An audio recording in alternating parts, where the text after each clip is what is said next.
On passive, teaches us, always be a person of value. The Nobel Indian laureate Professor C.V. Raman after retirement wished to open a research institute in Bangalore. So he gave an advertisement in the newspapers for recruiting 3 physicists. Lots of eager scientists applied thinking that even if they were not selected, they would at least get an opportunity to meet the Nobel laureate. In the preliminary selection, 5 candidates were selected and the final interview was to be taken by Professor C.V. Raman himself.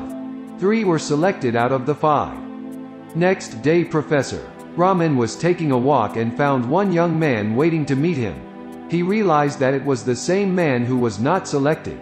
The professor asked him what was the problem and he replied that there was no problem at all.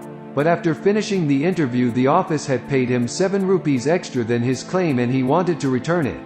But because the accounts had closed, they could not take back the amount and asked him to enjoy. The man said that it is not right for him to accept the money which did not belong to him. Professor C.V. Raman told him, "So you wish to return the 7 rupees," and he took the money from him.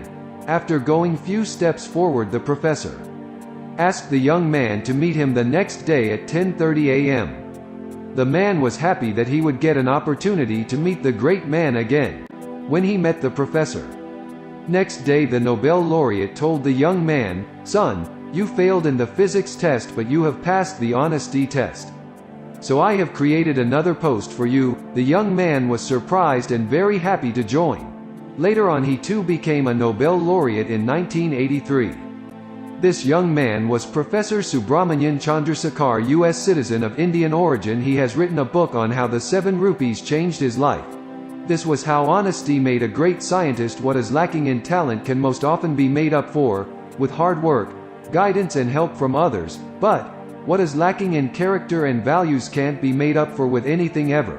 Which is why Einstein said, "Don't try to be a person of success, but always be a person of value." Just like our CEO Mr. Ash Mafare.